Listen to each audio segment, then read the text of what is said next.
Kalau aku kasih kamu 100.000 sekarang, apakah itu akan membantu? Kalau kurang, aku tambahin 2 nol, jadi 100 juta. Apakah itu membantu? Kalau masih kurang, aku tambahin lagi 2 nolnya, 1 miliar. Kalau aku kasih kamu 1 miliar sekarang, apakah itu akan membantu?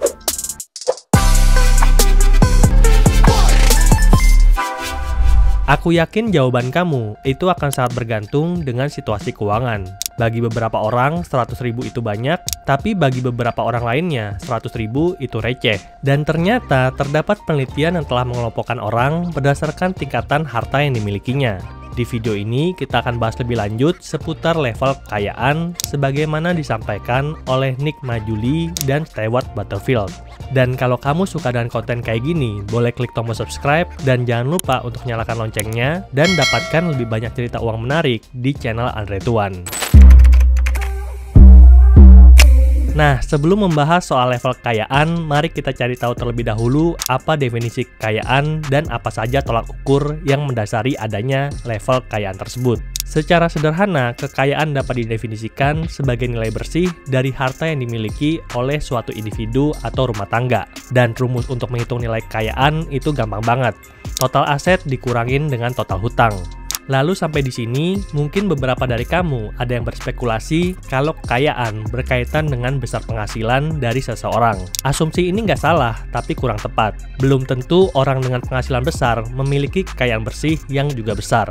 Semua itu tergantung dari alokasi uang yang bisa mereka tabung dari penghasilan mereka. Saya sudah melihat begitu banyak orang dengan penghasilan tinggi, puluhan juta, ratusan juta, tapi lifestyle dan tingkat hutangnya itu juga tinggi. Lalu begitu dihitung, kekayaan bersihnya itu nol, bahkan beberapa di antara mereka ada yang minus. Jadi, pendapatan memang merupakan bagian penting dari membangun kekayaan. Tetapi, bentuk kekayaan itu lebih kompleks daripada itu. Kekayaan dapat berupa tabungan, investasi, atau juga properti. Selain itu, kekayaan tidak hanya bersumber dari pendapatan pribadi, tapi juga bisa berasal dari warisan dan juga hibah.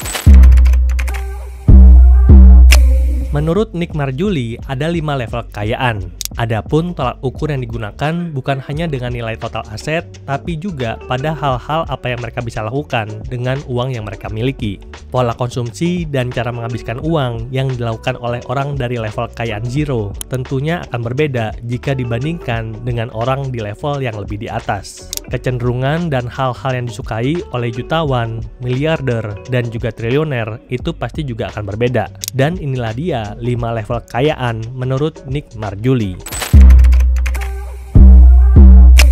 Level kekayaan pertama adalah level zero. Level zero adalah kondisi keuangan seseorang di mana utang yang dia miliki lebih banyak daripada total aset yang ada. Orang yang berada pada level ini cenderung kesulitan untuk memenuhi kebutuhan sehari-hari. Ketika membutuhkan uang, mereka akan melakukan pinjaman, dan pinjaman tersebut mereka akan bayar dengan mengambil pinjaman berikutnya. Istilahnya, gali lubang, tutup lubang. Jadi, setiap rupiah yang mereka dapatkan sangat penting bagi kelangsungan hidup yang akan mereka jalani. Dan orang dengan level zero biasanya akan fokus untuk mencari uang guna memenuhi kebutuhan primer. Lalu pertanyaannya, bagaimana caranya keluar dari kondisi ini? Orang dari level kekayaan zero harus memperoleh akses terhadap pendidikan. Pendidikan inilah yang nantinya akan menaikkan taraf hidup mereka. Karena pendidikan bisa membuka jalan untuk mendapatkan pekerjaan yang baik. Dan pekerjaan yang baik tentunya akan menawarkan gaji yang lebih tinggi. Level selanjutnya adalah level struggle. Level ini juga sering disebut dengan grocery freedom. Artinya, kita bisa belanja ke Superindo, Alfamart, atau Indomaret dan tidak perlu lihat harganya. Makanya disebut dengan grocery freedom, punya kebebasan untuk belanja dan dapat memenuhi kebutuhan pangan dengan lebih baik. Dan mungkin dalam beberapa kesempatan mereka akan mengambil hutang, terutama untuk kepentingan kesehatan atau pendidikan. Tetapi hutang yang mereka miliki tidak akan lebih banyak daripada aset yang ada. Jadi nilai kekayaan bersihnya itu plus. Dan kamu yang punya kekayaan bersih antara 100 juta sampai 1 miliar akan termasuk kelompok ini. Dan 0,1% dari kekayaan kamu atau minimal 100.000 sampai 1 juta itu tergolong receh buat kamu. Walaupun begitu, hidup sederhana dan mengumpulkan aset investasi dan penghasilan pasif akan menjadi kunci untuk naik ke level berikutnya. Selanjutnya di level 3 adalah financially stable. Individu pada level ini memiliki penghasilan layak dan lebih tepatnya di atas rata-rata masyarakat pada umumnya dan tentunya sudah melek investasi. Dan kamu yang punya kekayaan bersih antara 1 sampai dengan 10 miliar akan masuk kelompok ini. Jadi tidak hanya dapat memenuhi kebutuhan pokok, tapi kamu juga bisa memenuhi kebutuhan tersier. Misalnya beli handphone flagship, mobil, pergi berlibur, dan menghabiskan uang untuk hobinya secara tunai tanpa perlu mengambil pinjaman. Ya, mungkin masih memiliki pinjaman, tapi jumlahnya sangat terkendali, dan tidak lagi perlu khawatir dengan pengeluaran sehari-hari. Bisa makan apapun, kapanpun yang diinginkan. Makanya level 3 ini juga sering disebut dengan restoran freedom. Artinya, kita bisa pergi ke restoran dan tinggal pilih makanan tanpa melihat harganya. Jadi tidak merasa diri kaya, tapi kita tahu bahwa kehidupan kita akan baik-baik saja walaupun sesekali pergi makan enak ke restoran yang kita suka. Dan ini adalah level yang sangat ideal.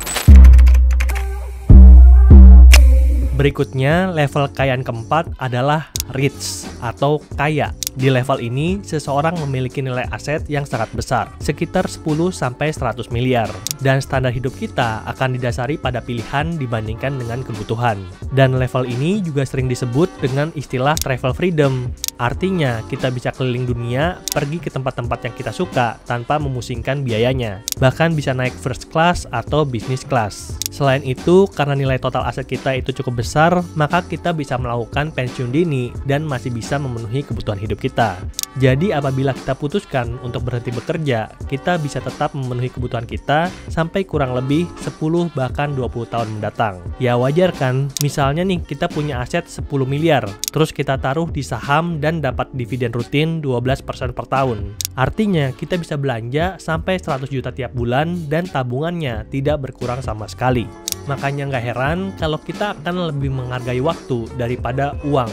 Mereka bisa membayar orang lain untuk melakukan suatu pekerjaan. Misalnya punya asisten rumah tangga dan juga punya supir. Selanjutnya, level yang kelima adalah rich as alias kaya banget. Saking kayanya, seseorang di level ini bisa berhenti bekerja detik ini juga dan uang dalam jumlah besar akan terus masuk ke rekening selama-lamanya. Mereka akan terus-menerus hidup berkecukupan walaupun mereka tidak memiliki keterampilan mengelola uang yang baik. Oleh karena itu, kamu harus punya total aset liquid itu nilainya lebih dari 50 juta dolar atau sekitar 750 miliar. Dan hal-hal yang dibelanjakan oleh kalangan rich as sudah bukan lagi sekedar kebutuhan pokok dan juga tersier. Tapi kita bisa membeli barang-barang yang lebih spektakuler. Misalnya beli jet pribadi atau beli pulau kalau kamu emang mau. Dan orang yang masuk kelompok ini adalah top 1% dari top 1% yang ada di dunia. Nah, itu dia beberapa level kekayaan yang dijelaskan oleh Nick Maggiulli dan Stewart Butterfield. Menurut penelitian, sebagian besar dari manusia yang ada di muka bumi berada pada taraf struggle hingga financially freedom. Saya pribadi sepertinya saat ini ada di level 2 dan sedang berjalan menuju level 3. Jadi kalau saya sekarang pergi ke restoran, itu udah nggak terlalu musingin harganya. Tinggal pilih, makan, dan bayar. Tapi kalau untuk traveling, tentunya saya tidak naik first class atau business class, tapi kelas ekonomi biasa. Karena masih belum bisa nih asal tunjuk negara tujuan. Saya perlu riset dulu dan cari liburan yang sesuai dengan budget. Bahkan sampai sekarang, saya belum pernah liburan itu keluar dari Asia Tenggara. Pernah deng satu kali itu ke Everest. Tapi itu terakhir dan walaupun sepertinya mampu nih ke negara-negara lain, tapi eman-eman aja uangnya. Mendingan diinvestasikan dulu dan semoga tahun 2030 nanti udah punya cukup uang dan bisa berhenti bekerja. Nah, coba gantian kamu yang cerita, kamu ada di level berapa dan apa alasannya? Di comment section di bawah ya. Dan apapun level kekayaan kita, kita perlu ingat bahwa setiap orang itu setara. Jangan nindas orang lain yang levelnya di bawah, dan juga jangan terlalu menjilat orang dengan level yang di atas. Biasa-biasa aja. Oke, mungkin segitu dulu aja videonya tentang 5 level kekayaan, dan terima kasih banyak buat kamu yang udah nonton sampai habis. Semoga videonya bermanfaat, dan sampai jumpa di video berikutnya. Bye!